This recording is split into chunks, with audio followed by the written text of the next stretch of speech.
ഇന്ന് ദിവസം 76.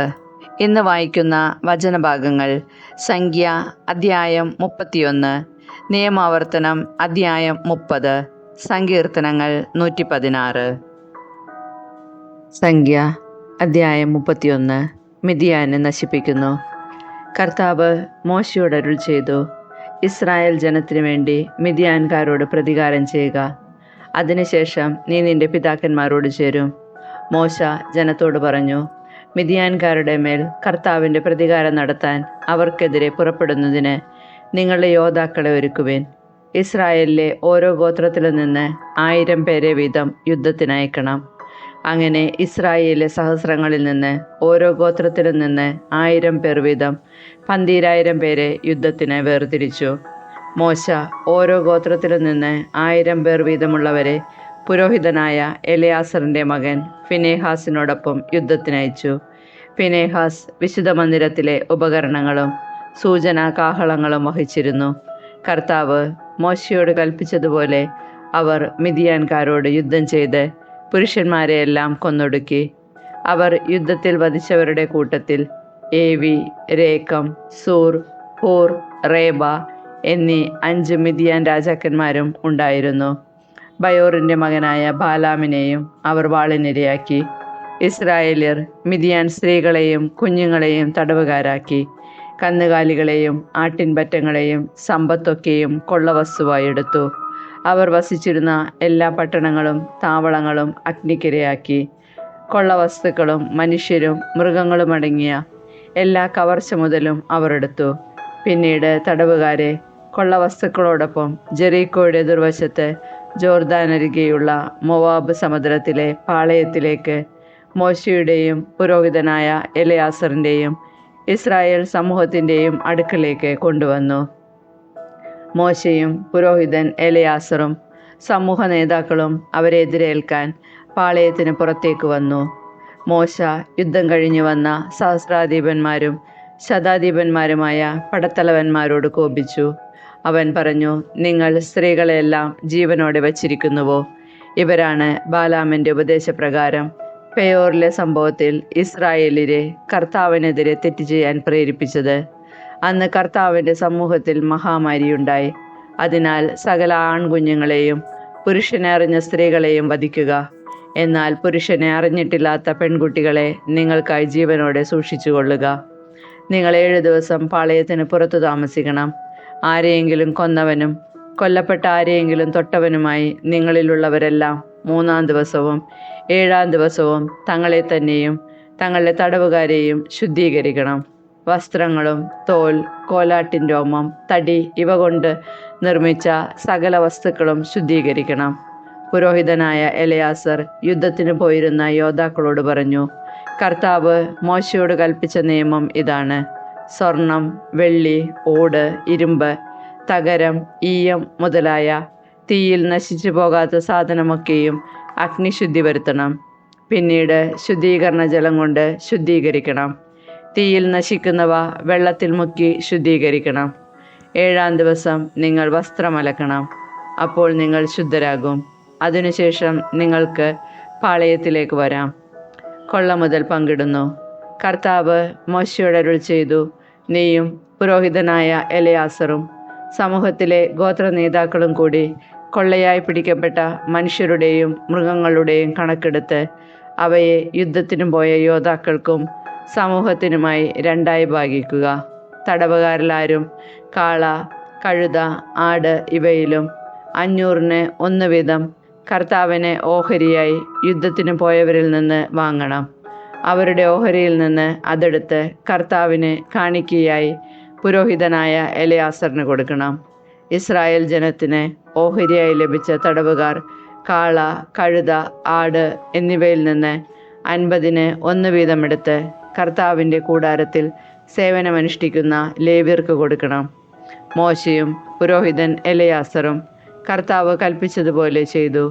യോദ്ധാക്കൾ കൈവശപ്പെടുത്തിയ കൊള്ള മുതലിൽ അവശേഷിക്കുന്നവ ഇവയാണ്: 6,75,000 ആടുകൾ, 75,000 കാളകൾ, 61,000 കഴുതകൾ, പുരുഷനറിയാത്ത 37,000 സ്ത്രീകൾ, യുദ്ധത്തിന് പോയവരുടെ ഓഹരിയായ നികുതിയിൽ 3,37,500 ആടുകളുണ്ടായിരുന്നു. അതിൽ കർത്താവിൻ്റെ ഓഹരി 675. കാളകൾ 36,000. അതിൽ കർത്താവിൻ്റെ ഓഹരി 72. കഴുതകൾ 30,500. അതിൽ കർത്താവിൻ്റെ ഓഹരി 61. തടവുകാർ 16,000. അതിൽ കർത്താവിൻ്റെ ഓഹരി 32.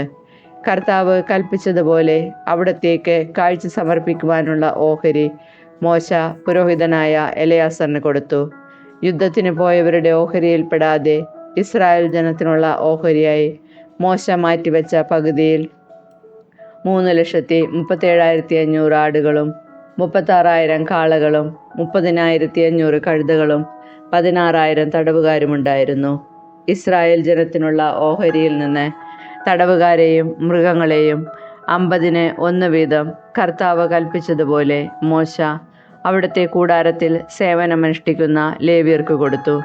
പിന്നീട് സൈന്യ സഹസ്രങ്ങളുടെ നായകന്മാരായിരുന്ന സഹസ്രാധിപന്മാരും ശതാധിപന്മാരും മോശയുടെ അടുക്കൽ വന്നു. അവർ അവനോട് പറഞ്ഞു, നിന്റെ ദാസരായ ഞങ്ങൾ ഞങ്ങളുടെ കീഴിലുള്ള യോദ്ധാക്കളെ എണ്ണി നോക്കി, ഒരാളും നഷ്ടപ്പെട്ടിട്ടില്ല. ഓരോരുത്തർക്കും കിട്ടിയ സ്വർണം കൊണ്ടുള്ള തോൾവല, കൈവള, മുദ്രമോതിരം, കർണാഭരണം, മാല എന്നിവ പാപപരിഹാരത്തിന് കർത്താവിന് കാഴ്ചയായി കൊണ്ടുവന്നിരിക്കുന്നു. മോശയും പുരോഹിതൻ എലയാസറും അവരിൽ നിന്ന് സ്വർണ്ണാഭരണങ്ങൾ സ്വീകരിച്ചു. സഹസ്രാധിപന്മാരും ശതാധിപന്മാരും കർത്താവിന് കാഴ്ച സമർപ്പിച്ച സ്വർണം ആകെ 16,750 ഷെക്കൽ ഉണ്ടായിരുന്നു. യോദ്ധാക്കൾ ഓരോരുത്തരും അവരവർക്കു വേണ്ടി കൊള്ള മുതലെടുത്തിരുന്നു.